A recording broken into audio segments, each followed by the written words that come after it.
Bismillah.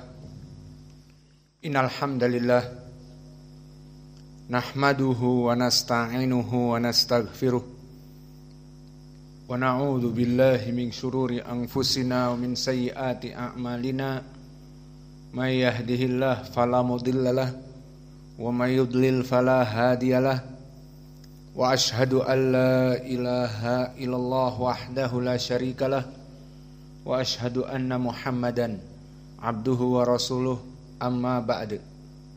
Alhamdulillah fi hadhihi lailah, malam ini malam Jum'ah hari Kamis 28 Desember 2023. Kita lanjutkan kajian di Fakultas Ilmil Hadis dan Ilmi Tauhid dan Ilmi Aqidah dan Ilmi Rijal dari kitab Sahih Al-Bukhari di Kitab Tauhid,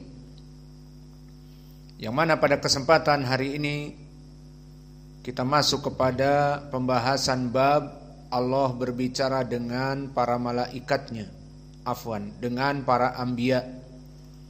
Dan sekarang kita masuk kepada pendalilan hadis tentang permasalahan syafaatul kubra, ataupun tentang permasalahan Allah berbicara kepada Nabi Muhammad SAW. Bukan syafaatul kubra ya, salah paham. Hadisnya tentang syafaat Nabi membebaskan kaum muslimin dari api neraka.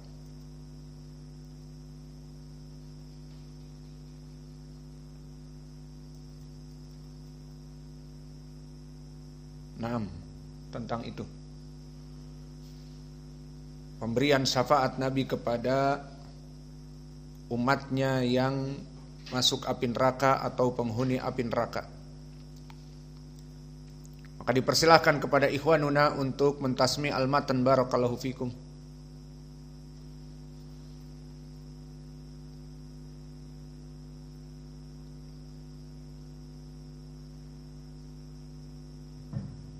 Bismillahirrahmanirrahim. Imam Al-Bukhari rahimahullah, bab kalam Rabbi azza wa jalla yaum al-qiyamah ma'al anbiya wa ghairihim. Wa qala Imam Al-Bukhari rahimahullah, hadatsana Yusuf bin Rashid qala hadatsana Ahmad bin Abdullah la hadatsana Abu Bakar bin Ayyash an Humayd qala sami'tu Anas radhiyallahu anhu yaqulu sami'tu Nabiy sallallahu alaihi wasallam yaqulu idza kana yaum al-qiyamah syufi'at fa qultu ya Rabb adkhil al-jannah man kana fi qalbihi khardalun fayadkhulun thumma aqulu adkhil al-jannah man kana fi qalbihi adna shay'in faqala Anas ka'anni anzuru ila ashabi Rasulillah sallallahu alaihi wasallam.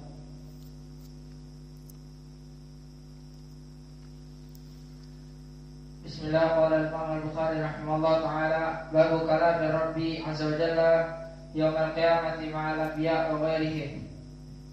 حدثنا يوسف بن راشد حدثنا أحمد بن عبد الله حدثنا أبو بكر بن عياش عن حميد قال سمعت أنس رضي الله عنه قال سمعت النبي صلى الله عليه وسلم يقول إذا كان يوم القيامة شفعت فقلت يا ربي أدخل الجنة من كان في قلبه خردلة يا ربي أدخل الجنة من كان في قلبه خردلة فيدخلون ثم أقول أدخل الجنة من كان في قلبه أدنى شيء فقال أنس كأني أنظر إلى أصابع رسول الله صلى الله عليه وسلم. بسم الله. قال الإمام البخاري رحمه الله تعالى باب كلام الرب عز وجل يوم القيامة مع الأنبياء وغيرهم. حدثنا يوسف بن راشد حدثنا أحمد بن عبد الله حدثنا أبو بكر بن عياش عن حميد قال سمعت أنس رضي الله عنه قال سمعت النبي صلى الله عليه وسلم يقول إذا كان يوم القيامة شفعت فقلت يا رب أدخل الجنة من كان في قلبه خردلة فيدخلون ثم أقول أدخل الجنة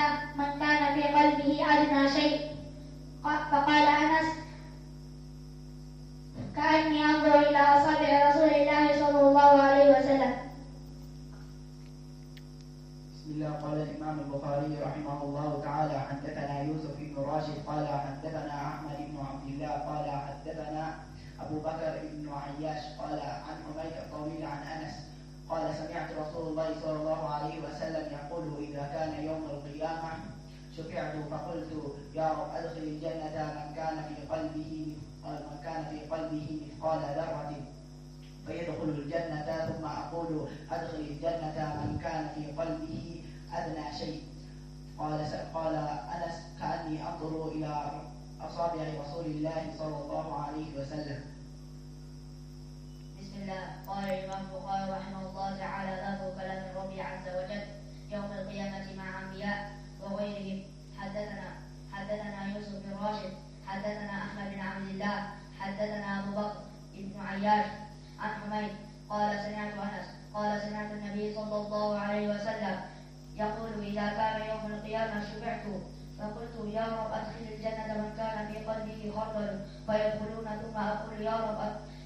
ثم أقول أدخل الجنة من كان في قلبه أدنى شيء.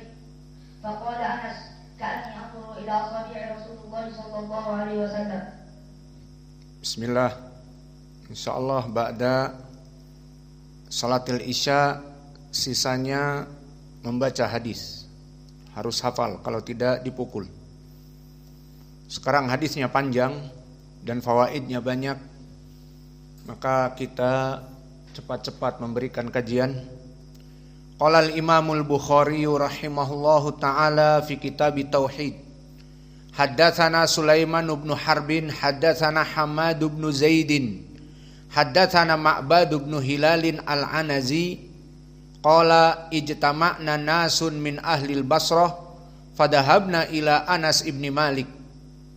Maka di sini dari rubaiyat, di mana Imam Al-Bukhari meriwayatkan hadis dengan arba sanad kepada Nabi. Dan ini menunjukkan sanad yang ali. Walakin qabla hada al-hadis, sebelum hadis ini maka sanadnya nazil. Dari Yusuf ibnu Rashid haddatsana Ahmad ibnu Abdullah ibnu Yunus, haddatsana Abu Bakar ibnu Ayyas an Humaid an Anas. Ada 5 sanad. Maka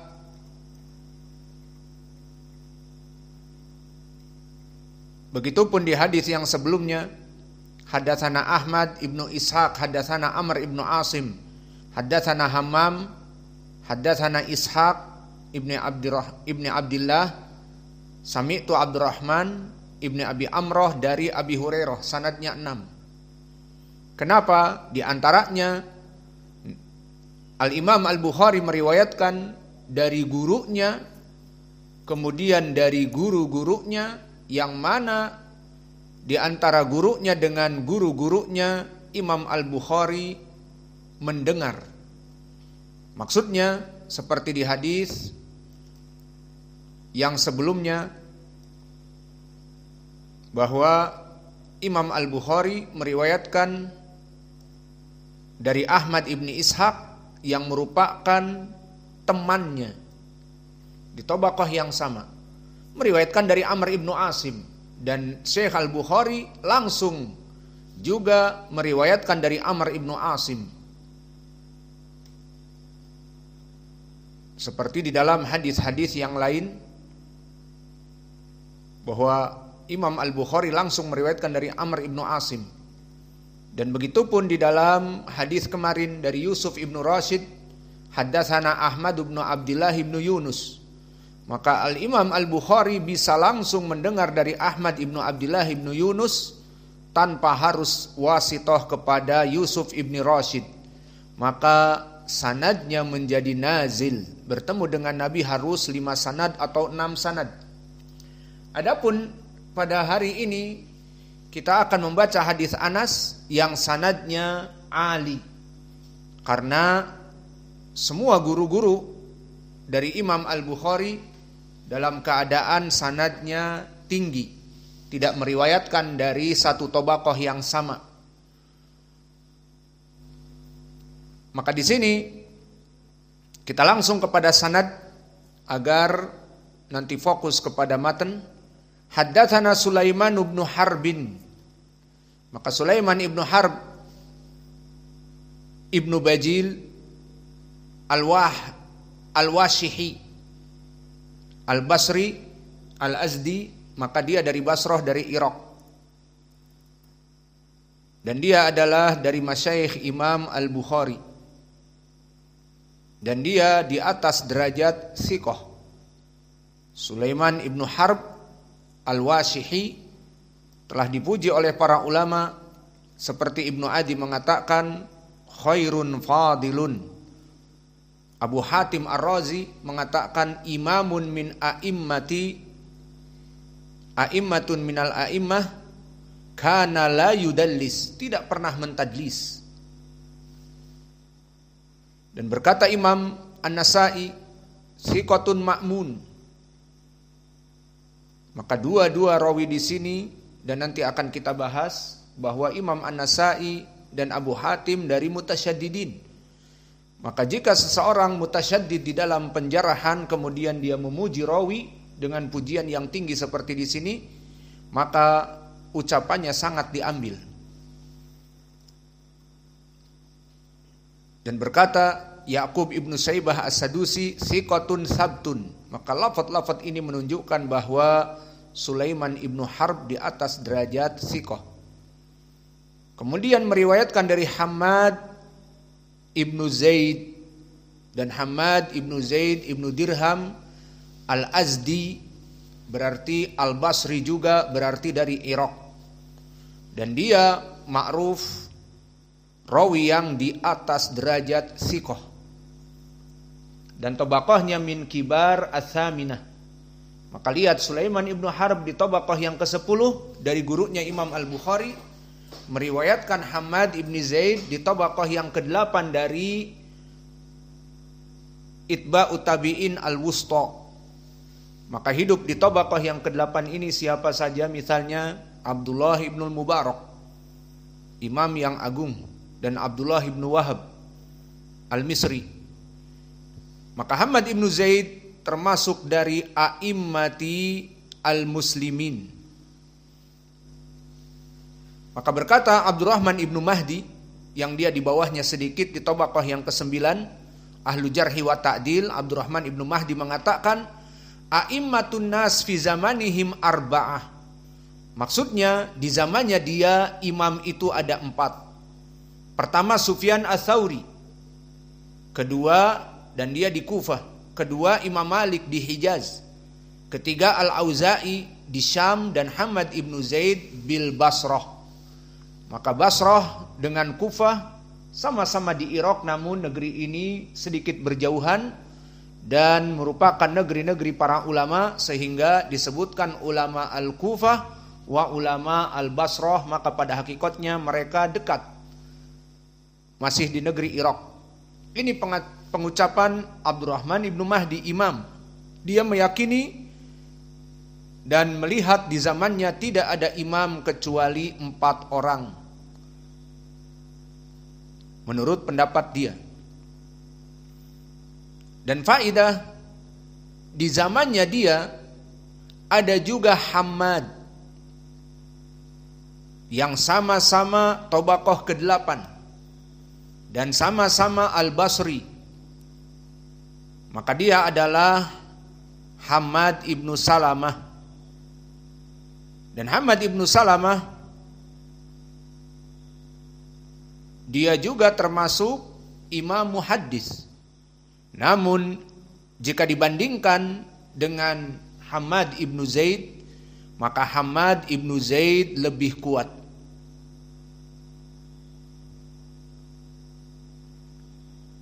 Maka para ulama dari zaman dulu telah memuji keduanya. Fa idza talabtumul ilma fatlubuhu minal hammadain. Maka para ulama mengatakan jika kalian datang ke Irak, ke Basrah, maka ambillah ilmu dari 2 Hammad. Hammad ibnu Zaid, dan ini lebih didahulukan, dan Hammad ibnu Salamah. Dan para ulama memandang keduanya imam ahli sunnah, namun jika harus dilebihkan, maka Hammad ibnu Zaid lebih daripada Hammad ibnu Salamah. Dan ini adalah pengakuan dari para ulama. Berkata Abu Hatim dari Maqatil ibnu Muhammad, aku mendengar Waqi' ibnul Jarrah di saat dikatakan Hammad ibnu Zaid kana ahfad au Hammad ibnu Salamah, mana yang lebih kuat hafalannya, Hammad ibnu Zaid ataupun Hammad ibnu Salamah? Apa kata Waqi' ibnul Jarrah? Hammad ibnu Zaid. Ma kunna nusbihu Hammad ibnu Zaid illa bimis'ar. Maka di saat Waqi' ibnul Jarrah ditanya, mana yang lebih engkau dahulukan, Hammad ibnu Zaid atau Hammad ibnu Salamah? Kata dia Hammad ibnu Zaid. Maka Hammad ibnu Zaid lebih kuat hafalannya dan lebih di atas derajat Hammad ibnu Salamah.